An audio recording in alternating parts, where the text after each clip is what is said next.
in 2004 and 2005. And I'd gone back to seminary, so I was just a little older than the other fellows, most of them. So I was younger than some, older than some. But I had been in ministry a few years, and a lot of the young guys in seminary were writing about Calvinism. They were talking about the doctrine of Calvinism, and they were, writing about the problems with the doctrine of Calvinism in like several classes. And so I phoned home. I called Pastor McClure, and I said, Dr. McClure, I said, what is the deal with Calvinism right now? Is there a resurgence in it? And he said, well, come to think of it. And he just mentioned, if you take the majority speakers on the radio, people that are preaching on the radio, and I'm talking conservative stations. We have the music on our local radio station, the conservative one's pretty conservative, but the preaching is not. And I'm talking about BBN.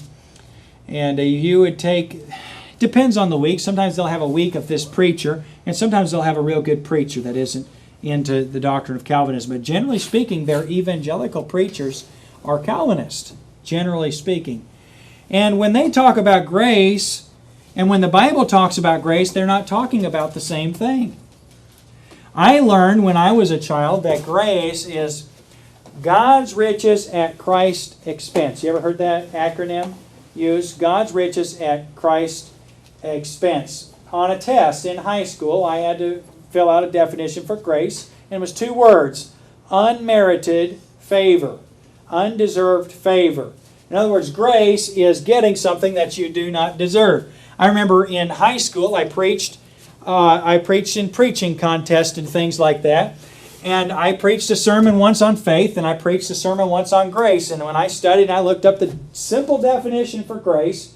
Grace was not God sovereignly chooses people to go to heaven and people to go to hell before they were ever born. But today, that's grace.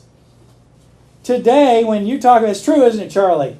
Today, when you hear somebody talking about the doctrines of grace, what they mean is God hates people before they're ever born, condemns them to hell, and it's okay because He's good because He's God. And that's the doctrines of grace. So you ought to know Galatians, because Galatians talks all about grace.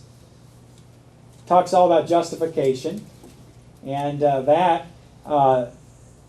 as simple as it seems, sometimes you're talking to somebody and you're not talking about the same thing. And grace is one of those words. Another word, and I'm just giving you a couple more for example. Another word that you may use and somebody else may use, and you think you're having a conversation with the same premise and you're not, is the word worship. I may be talking about worship, and I'm talking about one thing and someone else is talking about entirely another. It's true, isn't it? To me, worship, there's a lot to it. I like reading Tozer on worship. I think he gets all the aspects of worship and kind of does a good job explaining the difference between simply having an emotion, simply having a feeling, and worshiping God. But one of the words that Tozer incorporates in his definitions for worship is admiration. But he puts it this way. He says you can admire something and not worship it. But he said you cannot worship something and not admire it. Another word that he uses often is reverence. Reverence. He says you can't worship that which you do not revere. There is a sense of exalted loftiness to the object of worship. So sometimes when I'm talking about worship, I'm talking to somebody that says, Jesus, you rock. That doesn't seem reverent to me. It's kind of like, high five, Jesus. That's a little shocking to hear Pastor Price say something like that, isn't it? Why? Because it seems irreverent, doesn't it? But that's what that person means by worship. And what I mean by worship is I understand, I'm so consumed by the concept of God's holiness that when I come into His presence, I fall. Instead of me being lifted up and being open and being unashamed, I bow. So when somebody calls me and they say, we'd like to talk to your worship leader, And I say, you got it. I'm the worship leader in our church. I lead the worship. Oh, you do? Well, what instrument do you play? Well, I usually just sing, but I can pound on the piano a little bit. Oh, really? Well, what about your worship team? I said, well, the whole congregation's the worship team. We all worship together. We team up we have corporate worship. In other words, all of us.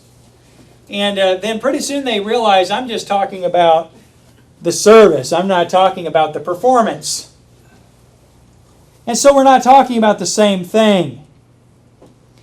Justification, grace, mercy. These are words that when you study them, if you do not define them in the basis of a scriptural context, they will be defined in the basis of a cultural trend. They'll be defined in the basis of whatever author has spun his definition in whatever latest book it is that he's written or that is being read and that's being sold by Zondervan or Baker.